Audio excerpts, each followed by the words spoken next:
Querido papá, hoy vengo a visitarte, a este lugar de paz y descanso, con el corazón lleno de amor y nostalgia.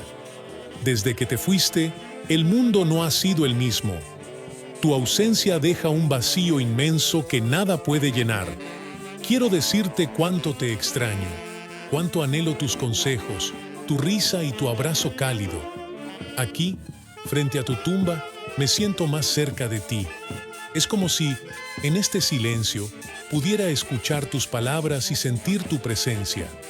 Recuerdo todas las lecciones que me diste, tu fortaleza y tu bondad, y trato de honrarlas cada día de mi vida.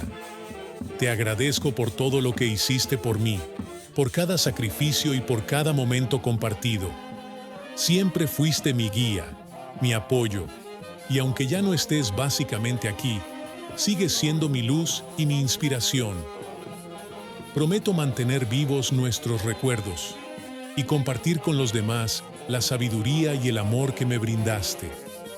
Aunque me duele profundamente no tenerte a mi lado, encuentro consuelo en saber que siempre serás parte de mí.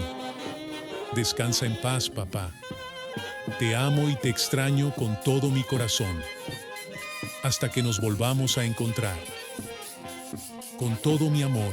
Son estas sinceras palabras de TCT Perú y Maros Producciones.